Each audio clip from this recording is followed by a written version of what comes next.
शांति। आज 5 मार्च 2026 के बाबा के अनमोल मधुर महावाक्य सुनेंगे। आज की मुरली में बाबा ने एक बहुत सुंदर रहस्य स्पष्ट किया है। बाबा कहते, भक्ति में मनुष्य मुझे सर्वव्यापी कहते हैं। बड़े बड़े महात्माएं भी कहते हैं कि ईश्वर सर्वव्यापी है। ये सर्वव्यापी का रहस्य क्या है? बाबा कहते, भक्ति मार्ग में जिसने जिस भी रूप से परमात्मा को याद किया, चाहे किसी ने हनुमान के रूप में याद किया, चाहे किसी ने गणेश के रूप में याद किया, चाहे किसी भी तरीके से ईश्वर को याद किया, और मैं आकर उनकी भावना का फल देता हूं, उन्हें उस रूप का साक्षात्कार करा देता हूं। उसने हनुमान जी की नौधा भक्ति की है तो उसको हनुमान का साक्षात्कार कराता मैं ही हूं। तो बाबा कहते हैं कि इसीलिए वो समझने लगे कि सचमुच भगवान सब में है। तभी तो भगवान हर एक स्वरूप का दर्शन देते हैं। तो वहां से सर्वव्यापकता की बात आरंभ हुई। दूसरी बात जो आज बाबा ने मुरली के अंदर स्पष्ट की है या स्मृति दिलाई है कि बच्चे अब घर जाना है। बाबा कहते, मनुष्य भी भक्ति मार्ग में याद करते हैं कि हमें अभी हे मुक्तिदाता मुक्ति दो। तो मुक्तिदाता परमात्मा आकर के तुम बच्चों को स्मृति दिलाते हैं कि बच्चे अब 5000 वर्ष हुए पाठ बजाते बजाते, तुमने 84 जन्म लिए हैं, अब अंतिम जन्म है, तो अब अपने घर जाना है, अर्थात उस वानप्रस्थ अवस्था में जाने की तैयारी करो। भले रहो कहाँ भी, अपने घर गृहस्थ में रहो, परंतु इस अंतिम जन्म में पवित्र बन बाप को याद करो, अर्थात पवित्र बनो, योगी बनो। तो सुनते हैं आज के बाबा के अनमोल मधुर महावाक्य। ओम शांति। मीठे बच्चे, बाप को ज्ञानी तो आत्मा बच्चे ही प्रिय है, इसलिए बाप समान मास्टर ज्ञान सागर बनो। आज की मुरली से प्रश्न है, कल्याणकारी युग में बाप सभी बच्चों को कौन सी स्मृति दिलाते हैं? उत्तर है, बच्चे तुम्हें अपना घर छोड़े 5000 वर्ष हुए हैं। तुमने 5000 वर्ष में 84 जन्म लिए हैं। समय की स्मृति दिलाते हैं और अपने जन्म की स्मृति दिलाते हैं। अब यह अंतिम जन्म वानप्रस्थ अवस्था है, इसलिए अब घर जाने की तैयारी करो, फिर सुखधाम में आएंगे। बल गृहस्थ व्यवहार में रहो, लेकिन इस अंतिम जन्म में पवित्र बन बाप को याद करो। आज की मुरली से पहले गीत बजा है, महफिल में जल उठी शमा परवानों के लिए। ओम शांति। बच्चों ने यह समझा है कि भगवान एक है, गॉड इज वन। सभी आत्माओं का पिता एक है, उनको परम पिता परमात्मा कहा जाता है। सृष्टि का रचयिता एक है, अनेक हो नहीं सकते। सृष्टि का रचयिता अनेक हो नहीं सकते। इस सिद्धांत अनुसार मनुष्य अपने को भगवान कहला नहीं सकते, क्योंकि रचयिता एक ही है, भगवान एक है। तो इस सिद्धांत अनुसार मनुष्य अपने को भगवान कहला नहीं सकते। अभी तुम ईश्वरीय सर्विस के निमित्त बने हो। ईश्वर नई दुनिया स्थापन कर रहे हैं, जिसको सतयुग कहा जाता है। इसके लिए तुम लायक बन रहे हो। सतयुग में कोई पतित नहीं रहते। अभी तुम पावन बन रहे हो। कहते हैं, पतित पावन मैं हूं और तुम बच्चों को श्रेष्ठ मत देता हूं। बाबा कहते, पतित पावन मैं हूं और तुम्हें श्रेष्ठ मत देता हूं। क्या श्रेष्ठ मत देते हैं? कि मुझ अपने निराकार बाप को याद करने से ही तुम पतित तमो प्रधान से पावन सतो प्रधान बन जाएंगे। याद रूपी योग अग्नि से तुम्हारे पाप नाश हो जाएंगे। साधु आदि तो कह देते हैं ईश्वर सर्वव्यापी है। साधु आदि तो कह देते ईश्वर सर्वव्यापी है। एक तरफ कहते भगवान एक है, फिर यहाँ तो बहुत अपने को भगवान कहलाते हैं। अब जगत का गुरु तो एक ही बाप है। सारे जगत को पावन बनाने वाला एक परमात्मा सारी दुनिया को लिबरेट करता है दुख से। वही दुख हरता सुख करता है। हाँ, सारी दुनिया को लिबरेट करते हैं दुख से, इसलिए उनको कहा गया दुख हरता सुख करता। मनुष्य को यह नहीं कहा जा सकता है।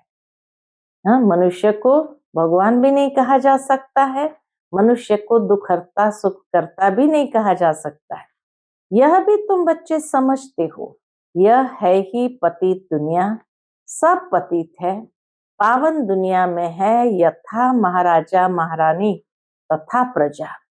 सतयुग में पूज्य महाराजा महारानी होते हैं, फिर भक्ति मार्ग में पुजारी बन जाते हैं। सतयुग में जो महाराजा महारानी है, उनको जब दो कलाएं कम होती है तो राजा रानी कहा जाता है। जब दो कला कम हुई तो राजा रानी कहा जाता है। ये सब बातें डिटेल की है, नहीं तो 1 सेकंड में जीवन मुक्ति। बाप समझाते हैं बल गृहस्थ व्यवहार में रहो, परंतु ये अंतिम जन्म पवित्र रहो। अब वानप्रस्थ अवस्था है। वानप्रस्थ व शांति धाम एक ही बात है। यहाँ आत्माएं ब्रह्म तत्व में रहती है, जिसको ब्रह्मांड कहते हैं। वास्तव में आत्माएं कोई अंडे मिसल नहीं है। आत्मा तो स्टार है।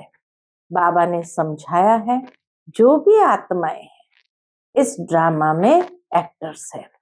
जैसे एक्टर्स नाटक में ड्रेस बदलते हैं, भिन्न भिन्न पार्ट बजाते हैं, यह है बेहद का नाटक। आत्मा इस सृष्टि पर 5 तत्वों के बने हुए शरीर में प्रवेश कर पार्ट बजाती है। शुरू से लेकर सतयुग से लेकर कलयुग तक इस सृष्टि पर जो 5 तत्व बने हुए हैं, उसके शरीर में प्रवेश कर पार्ट बजाती है। परमात्मा और ब्रह्मा विष्णु शंकर सब एक्टर्स है। परमात्मा भी एक्टर है, लेकिन पुनर्जन्म में नहीं आते। नाटक में भिन्न भिन्न प्रकार की ड्रेस मिलती है पार्ट बजाने। घर में आत्माएं सब शरीर के बिगड़ रहती है। फिर जब 5 तत्वों का शरीर तैयार होता है, तब उनमें प्रवेश करती है। 84 शरीर मिलते हैं तो नाम भी इतने बदलते हैं। आत्मा का नाम एक है। अब शिव बाबा तो है पतित पावन, उनको अपना शरीर नहीं है, शरीर का आधार लेना पड़ता है। कहते हैं मेरा नाम शिव ही है, भल पुराने शरीर में आता हूं। इनके शरीर का नाम अपना है, इनका व्यक्त नाम है, फिर अव्यक्त नाम पड़ा है। ब्रह्मा बाबा का व्यक्त नाम लखीराज बाबू और फिर अव्यक्त नाम प्रजापिता ब्रह्मा नाम पड़ा। एक धर्म वाला दूसरे धर्म में जाता है तो नाम बदलता है। तुम भी शूद्र धर्म से बदल ब्राह्मण धर्म में आए हो तो नाम बदला है। तुम लिखते हो शिव बाबा थ्रू ब्रह्मा। शिव बाबा परमपिता परमात्मा है, उनका नाम नहीं बदलता। शिव बाबा का नाम नहीं बदलता। शिव बाबा ब्रह्मा द्वारा स्थापना कर रहे हैं इसकी आदि सनातन देवी देवता धर्म की, जो प्राय लोप हो गया है। जो पावन पूज्य थे वे ही पतित पुजारी बनते हैं। 84 जन्म पूरे किए हैं, अब फिर से देवी देवता धर्म स्थापन होता है। गाया हुआ है परम पिता परमात्मा आकर ब्रह्मा द्वारा फिर से स्थापना कराते हैं, तो ब्राह्मण जरूर चाहिए। ब्रह्मा और ब्राह्मण कहाँ से आए? शिव बाबा आकर ब्रह्मा द्वारा एडॉप्ट करते हैं, कहते हैं तुम हमारे हो। शिव बाबा कहते तुम हमारे हो। शिव बाबा के बच्चे तो हो ही, फिर ब्रह्मा द्वारा पोत्रे हो जाते हो। पिता तो एक है सारी प्रजा का। इतने सब बच्चे ब्रह्मा कुमार कुमारियां हैं, उनको शिव बाबा ब्रह्मा द्वारा एडॉप्ट करते हैं। मनुष्य को पता थोड़ी है। बाप आकर आदि सनातन देवी देवता धर्म स्थापन करते हैं। ये वर्ल्ड की हिस्ट्री ज्योग्राफी रिपीट होती रहती है। आत्मा अमर है, उसमें पार्ट भी अमर है। पार्ट कभी घिसता नहीं है। आत्मा अमर है तो उसका पार्ट भी अमर है। 84 जन्मों का ये पार्ट कभी घिसता नहीं है। सतयुग में वही लक्ष्मी नारायण की सूर्यवंशी राजधानी चलती आती है, कभी बदलती नहीं है। दुनिया नई से पुरानी, पुरानी से नई होती रहती है। हर एक को अविनाशी पार्ट मिला हुआ है। बाप कहते हैं भक्ति मार्ग में भक्त जिस जिस भावना से भक्ति करते हैं वैसा साक्षात्कार कराता हूं। मनुष्य फिर समझते हैं कि भगवान सब में है, इसलिए सर्वव्यापी कह देते हैं। भक्त माला भी है। मेल्स में नारद शिरोमणि गाया जाता है, फीमेल में मीरा। भक्त माला अलग है, रुद्र माला अलग है। ज्ञान की माला अलग है। भक्तों की माला कभी पूछते नहीं। रुंड माला यानी वैजयंती माला पूजी जाती है। ऊपर है फूल, फिर मेरू, फिर है बच्चे जो राजगद्दी पर बैठते हैं। 108 की माला में 108 बच्चे जो राजगद्दी पर बैठते हैं। विजयंती माला ही विष्णु की माला है। भक्तों की माला का सिर्फ गायन होता है। ये रुद्र माला तो सब फिरते हैं। तुम भक्त नहीं ज्ञानी हो। बाप कहते हैं मुझे ज्ञानी तू आत्मा प्रिय लगते हैं। बाप ही ज्ञान का सागर है। तुम बच्चों को ज्ञान दे रहे हैं। माला भी तुम्हारी पूजी जाती है। 8 रत्नों का भी पूजन होता है, क्योंकि ज्ञानी तू आत्मा है तो उनकी पूजा होती है। अंगूठी बनाकर पहनते हैं क्योंकि ये भारत को स्वर्ग बनाते हैं। पास विथ ऑनर होते हैं तो उनका गायन है। जो पास विथ ऑनर होते हैं तो उनका गायन तो है। 9वां दाना बीच में शिव बाबा को रखते हैं। 8 की माला, फिर 9वां दाना शिव बाबा को बीच में रखते हैं। उसको कहते हैं नवरत्न। यह है डिटेल की समझाने। बाप तो सिर्फ कहते हैं बाप और वर्षे को याद करो तो तुम्हारे विकर्म विनाश होंगे, फिर तुम चले जाएंगे। पतित आत्माएं पावन दुनिया में जा न सके। यहाँ सब पतित है। देवताओं के शरीर तो पवित्र निर्विकारी है। वह है पूज्य, यथा राजा रानी तथा प्रजा पूज्य है। यहाँ सब है पुजारी। कलयुग में है सब पुजारी। वहां दुख की बात नहीं है। उनको कहा जाता है स्वर्ग सुखधाम। वहां सुख संपत्ति शांति सब थी, अब तो कुछ नहीं है, इसलिए इसको नरक, उसको स्वर्ग कहा जाता है। तुम आत्माएं शांति धाम में रहने वाली है, वहां से आती है पाठ बजाने। 84 जन्म पूरे भोगने पड़ते हैं। अभी दुख धाम है, फिर हम जाते हैं शांति धाम, फिर सुखधाम में आएंगे। बाप सुखधाम का मालिक बनाने, मनुष्य से देवता बनाने पुरुषार्थ करवा रहे हैं। तुम्हारा है ये संगम युग। बाप कहते हैं मैं कल्प के संगम युगे आता हूं, युगे युगे नहीं। मैं संगम युग में एक ही बार सृष्टि को बदलने आता हूं। सतयुग था, अब कलयुग है, फिर सतयुग आना चाहिए। यह है कल्याणकारी संगम युग। सबका कल्याण होना है। सबको रावण की जेल से छुड़ाते हैं। उनको दुख हरता सुख करता कहा जाता है। यहाँ सब दुखी है। तुम पुरुषार्थ करते हो सुखधाम में जाने के लिए। सुखधाम जाना है तो पहले शांति धाम में जाना है। तुमको पाठ बजाते बजाते कितना वर्ष बीत गया, 5000 वर्ष हुए हैं। बाप समझाते हैं तुमको अपना घर छोड़े 5000 वर्ष हुए हैं, उसमें तुम भारतवासियों ने 84 जन्म लिए हैं। अब तुम्हारा अंतिम जन्म है। सबकी वानप्रस्थ अवस्था है, सबको जाना है।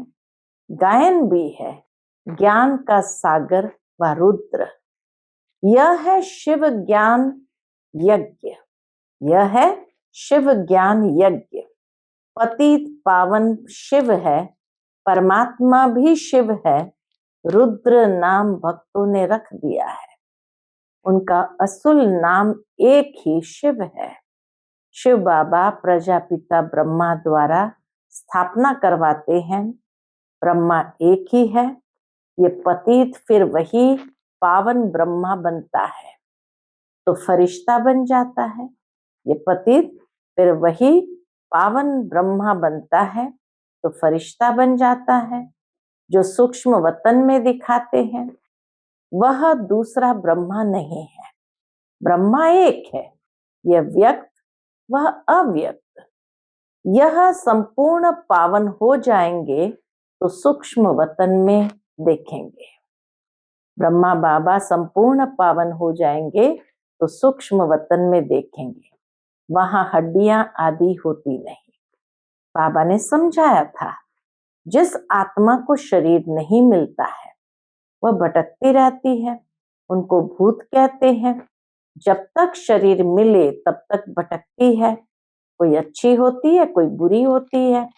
तो बाप हर एक बात की समझानी देते हैं।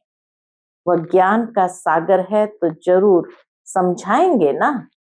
1 सेकंड में जीवन मुक्ति है। अलफ और बे को याद करो तो सेकंड में जीवन मुक्ति का वर्षा मिलेगा। कितना सहज है, नाम ही है सहज राजयोग। वह समझते हैं भारत का योग यह था, परंतु वह सन्यासियों का हठ योग है। यह तो बिल्कुल ही सहज है, उससे भी सहज है। योग माना याद, उनका है हठ योग, यह है सहज। बाप कहते मुझे इस प्रकार याद करो, कोई लॉकेट आदि लगाने की दरकार नहीं है। तुम तो बच्चे हो बाप के, बाप को सिर्फ याद करो। तुम यहाँ पाठ बजाने आए हो, अब सबको वापस घर जाना है, फिर वही पाठ बजाना है। भारतवासी ही सूर्यवंशी, चंद्रवंशी, वैश्यवंशी, शूद्रवंशी बनते हैं। इस बीच में और धर्म वाले भी आते हैं। 84 जन्म तुम लेते हो, फिर तुमको ही नंबर 1 में जाना है। फिर तुम सतयुग में आएंगे तो और सभी शांति धाम में होंगे। और धर्म वालों के वर्ण नहीं है, वर्ण भारत के ही है। तुम ही सूर्यवंशी चंद्रवंशी बने थे, अभी ब्राह्मण वर्ण में हो, ब्रह्मावंशी ब्राह्मण बने हो। ये सब बातें बाप बैठ समझाते हैं। जिनकी बुद्धि में धारणा नहीं हो सकती है उनको कहते सिर्फ बाप को याद करो। जैसे बाप को जानने से बच्चे को मालूम पड़ जाता है यह मिल्कियत है। बच्चे को तो वर्षा नहीं मिलता है। यहाँ तुम सब शिव बाबा के बच्चे हो, सबका हक है, मेल अथवा फीमेल सबको हक है। सबको सिखाना है, शिव बाबा को याद करो। जितना याद करेंगे उतना विकर्म विनाश होंगे, पतित से पावन बनेंगे। आत्मा में जो खाद पड़ी है वह निकले कैसे? बाप कहते योग से ही तुम्हारी खाद खत्म हो जाएगी। ये पतित शरीर तो यहाँ ही छोड़ना है। आत्मा पवित्र बन जाएंगी, सब मच्छरों सदृश जाएंगे। बुद्धि भी कहती है सतयुग में बहुत थोड़े रहते हैं। इस विनाश में कितने मनुष्य मरेंगे? बाबा कहते इस विनाश में कितने मनुष्य मरेंगे, बाकी थोड़े जाकर रहेंगे। राजाएं तो थोड़े रहेंगे, बाकी 9 लाख प्रजा सतयुग में रहती है। इस पर गाते भी है ना। कौन सा गीत गाते हैं? 9 लाख तारे यानी प्रजा, 9 लाख तारे ब्रह्मांड में। झाड़ पहले छोटा होता है फिर वृद्धि को पाता है। अभी तो कितनी आत्माएं हैं। बाप आते हैं सबका गाइड बन ले जाते हैं। बाप आते हैं सबका गाइड बन सबको ले जाते हैं। अच्छा, मीठे मीठे सिकिलदे बच्चों प्रति माता पिता बाप दादा का याद प्यार और गुड मॉर्निंग। रूहानी बाप की रूहानी बच्चों को नमस्ते। हम सब रूहानी बच्चों की रूहानी माता पिता बाप दादा को याद प्यार, गुड मॉर्निंग और नमस्ते। नमस्ते। शुक्रिया बाबा, शुक्रिया। आज की मुरली से धारणा के लिए मुख्य सार है। पहली पॉइंट, योग अग्नि से विकर्मों की खाद को भस्म कर पावन बनना है। अब वानप्रस्थ अवस्था है, इसलिए वापस घर जाने के लिए संपूर्ण सतो प्रधान बनना है। दूसरी पॉइंट, इस कल्याणकारी युग में बाप समान दुख हरता सुख करता बनना है। आज का बाप दादा का मधुर वरदान हम बच्चों के प्रति है, सदा कंबाइंड स्वरूप की स्मृति द्वारा मुश्किल कार्य को सहज बनाने वाले डबल लाइट भव। सदा कंबाइंड स्वरूप की स्मृति द्वारा मुश्किल कार्य को सहज बनाने वाले डबल लाइट भव। जो बच्चे निरंतर याद में रहते हैं वे सदा साथ का अनुभव करते हैं। उनके सामने कोई भी समस्याएं आएगी तो अपने को कंबाइंड अनुभव करेंगे, घबराएंगे नहीं। ये कंबाइंड स्वरूप की स्मृति कोई भी मुश्किल कार्य को सहज बना देती है। कभी कोई बड़ी बात सामने आए तो अपना बोझ बाप के ऊपर रख स्वयं डबल लाइट हो जाओ, तो फरिश्ते समान दिन रात खुशी में मन से डांस करते रहेंगे। तो दिन रात खुशी में मन से डांस करते रहेंगे।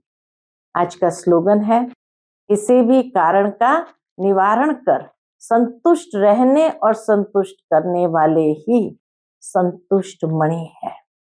किसी भी कारण का निवारण कर संतुष्ट रहने और करने वाले ही संतुष्ट मणि है। आज का व्यक्त इशारा है, निश्चय के फाउंडेशन को मजबूत कर सदा निर्भय और निश्चिंत रहो।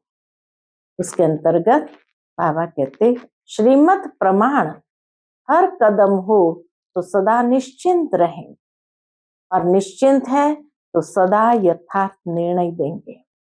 जब निर्णय यथार्थ होगा तो विजयी होंगे। त्रिकालदर्शी आत्मा सदा ही निश्चिंत रहती है, क्योंकि उसे निश्चय है कि हमारी विजय हुई पड़ी है, हमारी विजय हुई पड़ी है। अच्छा, ओम